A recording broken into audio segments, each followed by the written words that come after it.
small loans to change people's lives. There's a variety of different types of microfinance. The purest form is what I think we do, which is to make small loans to poor people in the rural environments. But we only lend to women, and then we back that up with substantial training, mentoring and support, so that the women are equipped with the wherewithal to know how to run their business and know how to manage their cash, to make sure that the actual result of having their loans changes their lives.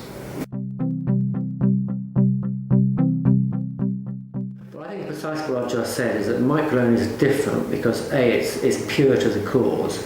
It concentrates on women who are extremely poor. 50% plus of our women have a poverty likelihood of $1.25 or below. That's equivalent of you and I living off 80p a day. And we really back that up with a lot of training, mentoring and support, which we're ruthless about.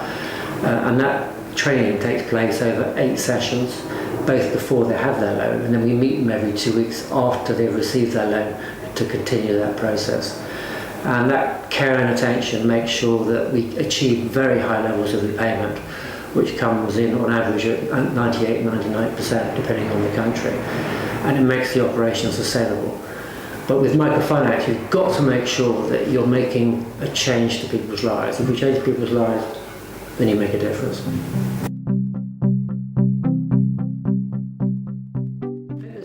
Two major challenges that an organisation like us faces. One is obtaining the right amount of loan capital so that we can onward lend it to our clients.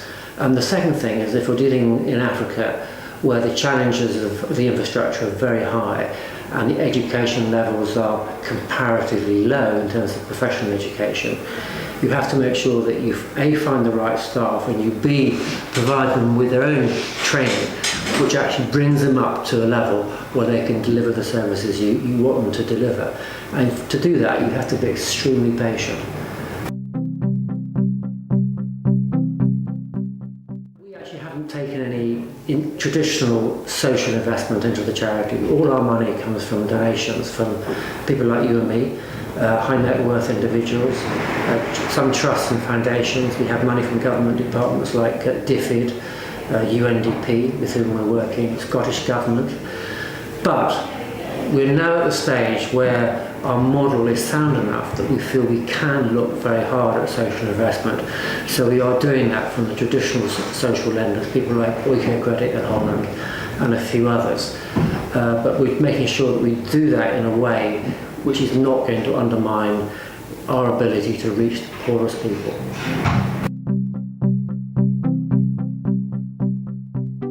I think probably the proudest moment was when we actually set up in Malawi. I mean, I set up with £10,000 and we had one group of women, and from that one group of women we had 100% of the loan repaid. And in fact, I visited one of those women in October last year with Charles Handy, the business guru, and he was very kindly putting together a booklet of some case studies. And there was a woman called Catherine who had in fact been lent some money to buy and sell fish, and she then made another loan so that she could buy a fishing net which she used to fish from the shore, and subsequently went on to have 3 fishing boats. And we actually worked out that all her businesses combined, after a series of about 20 loans, meant that she was actually affecting the lives of 156 people, and that all comes from us using a small amount of money each time. And that was from our first group of women.